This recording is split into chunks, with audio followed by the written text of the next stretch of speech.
if you have not faced this yet, someday you will. And I can tell you from experience, it is, at this point in my life, it has been the hardest thing that I've ever had to go through. And so, yeah, let's get into it. So, what I'm here to talk about today is what it looks like when you lose your mother. Back in January of 2021, where are we at here today? I think it's the 20th. So we're days away from the fifth anniversary of this event in my own life. But in January of 2021, I received a phone call in the middle of the night. It was at like 1 o'clock in the morning. I was asleep in bed with my wife, and my phone was going off.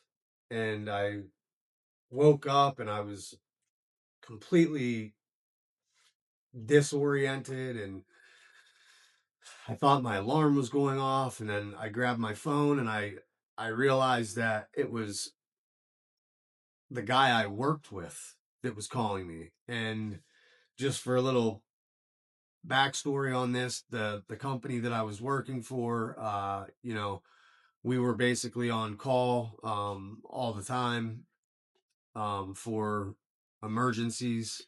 I worked for an energy company at a compressor station, and so anytime something would come up, we'd get a call from the monitoring center or from gas control, about the situation, and we'd have to go in to look to see what was going on and to resolve the issue and to get things back in order. And so when I had seen it, I thought that that's what it was. And so I picked up the phone, and it was my coworker at the time, and he informed me that I needed to get to the hospital. My mother was having an issue. Something had happened. He didn't really get into details on the phone, but he told me, you need to get down here right now.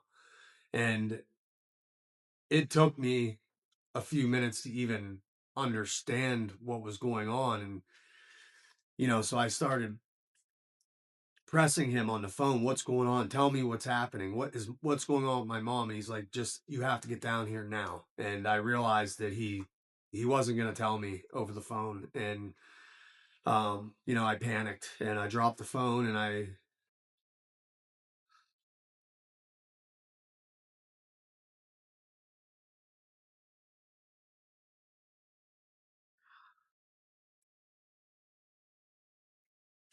began to get ready. I got dressed, and I began to get ready to head down. My wife had gotten up, and I think she was speaking to him on the phone as I was getting ready, and I was panicking. And I stormed out the door and hopped in the vehicle and drove down off the mountain towards the hospital. And I remember, the whole way there, just begging God.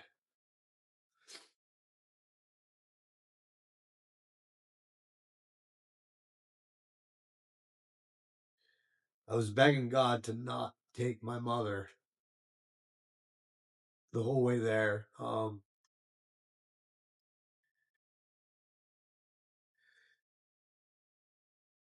And so on my way there, I was under the impression that, she was at the hospital and under their care. And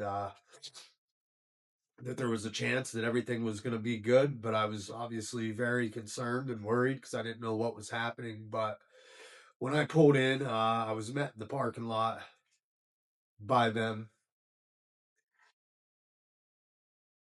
trying to prepare me for the fact that she was already gone.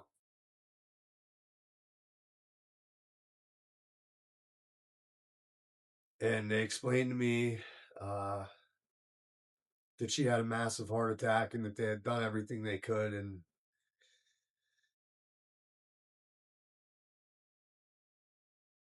that they couldn't save her. And the guy that I happened to be working with at the time, he was actually coincidentally, part of the fire hall in that town and on the I think he was an EMT or something, and so he was part of the whole ambulance thing, and so he happened to be, the one that was there, and trying to calm me down before I went in, and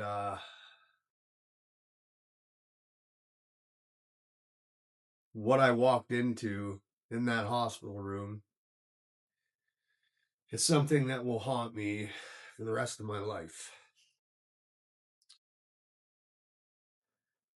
My sister, my younger sister, was already in there with her. She lived a minute from the hospital, and so she was already there. And when I walked in, that was what I walked into, and it was absolutely devastating. And I was crushed.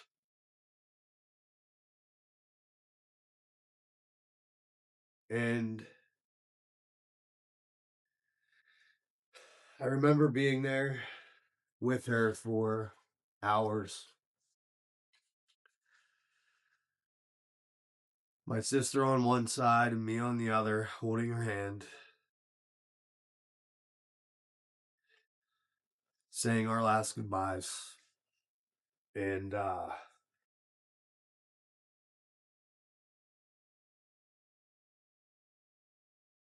remember wanting to get out of there so bad, while at the same time not being able to leave. And yeah, at some point I realized I couldn't stay there forever, and I had to let go. So that's what I did. And as if that wasn't hard enough, the next thing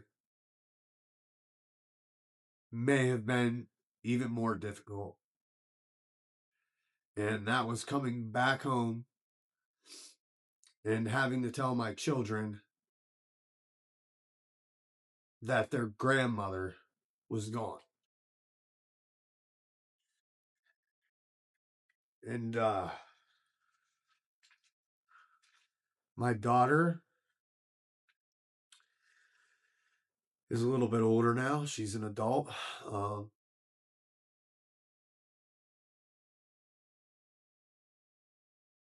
but at the time, I think she was probably 19 or so. She was not living with us at that time. She was, I believe, in New Jersey, living with her aunt, going through cosmetology school. And so I had to make that phone call to her, which was very difficult because my daughter was the first grandchild, and she was spoiled rotten, but she had a very, very, very close relationship with her grandmother. And that was a very difficult conversation to have. And it was the first one that I made. And then after that, I then had to tell my two young boys, who were at the time 9 and 6, I think. Yeah, just very difficult, very, very difficult to go through. And I realized that, this is my situation. Uh, our relationship with my mother and my children's relationship with their mother, it was so special in my mind. But I know that for anybody, obviously, you're going to have the same feelings about your own. And that's why I wanted to make this, because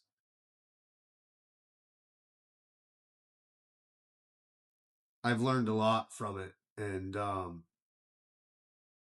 like I said, unfortunately, I realize that it's something that everybody will have to deal with at some point in their life. But the days to follow, were just spent in shock and trying to digest what had happened, because the implications of it were far reaching and more so than what I could have even imagined at that time. But um, that's what it was. It was days of just blank stare and silence and not knowing how to deal with this new life changing experience. Um, and then, of course, you're not able to stay there in that place, because now you have to deal with the funeral and, all the other things that come with it afterwards that are also very difficult to go through. Um, you're in the midst of trying to internalize the hardest thing that you've ever been through in your life, and now here you are sitting in a funeral home trying to decide on different things that need to happen.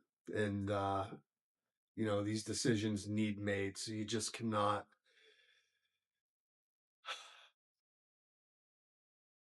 you know bounce at that time. I mean, you have to. It's something you have to deal with, as hard as it is. And so, going through all that was extremely difficult. And then burying her, extremely difficult, especially since she was only 60 years old. Um, which I think is why, like I said in the beginning, this is the unique thing about this situation in my own life, is losing your mother so young. Um, because that's very young. It's very young, and it's hard to understand. She had just retired.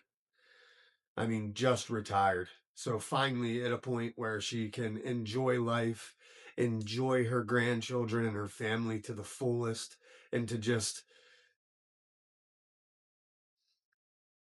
relax, and just to and finally enjoy life to its fullest. And then she's gone. And so, when this happens and it's that type of situation, it makes it that much more difficult to comprehend and to cope with. Because, like I said in the beginning, this is something that we will all face. This is something that we are all going to deal with. But if that is at the, you know, ripe old age of 90 or, something like that when they're elderly, it's coming. It's got to happen at some point. We're all going to die at some point. And so, as hard as I'm sure it even is at that stage, um, dealing with a young death like this of your mother is a whole nother beast. Because the things that affects in your life, in every area of your life moving forward, is just more than you could ever comprehend in the moment. Um,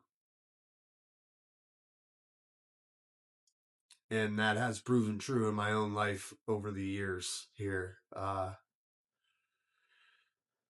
But I see that this video is pressing 20 minutes, and I try to keep these, at a 15-minute time frame, and I'm already pressing on 5 minutes over that. So I don't want to, there's no way I could try and shove this in and keep it in a reasonable time. So I'm going to have to cut it off there, unfortunately, because I would like to keep going while I'm already in it here. But I don't want to lose people by having these videos be too long, because I do think this is important for people to hear. And so I want to make sure that I present it in a format that's digestible and something that people have the attention span to, stick through. So um, I think we'll let it go there. But I have a lot more to say about this, obviously, which is why I decided to do this. And now that the hardest part of it is behind me, I definitely want to make sure that I touch on a lot of these things that are on my mind here, in other videos. So, hopefully this wasn't too heavy for you. That was not the intent of creating this. This is something that like I said in the beginning, I know that every single one of us will deal with this. And I had the unfortunate experience of dealing with it at a much younger age. At the time, I was 41 myself. So, yeah.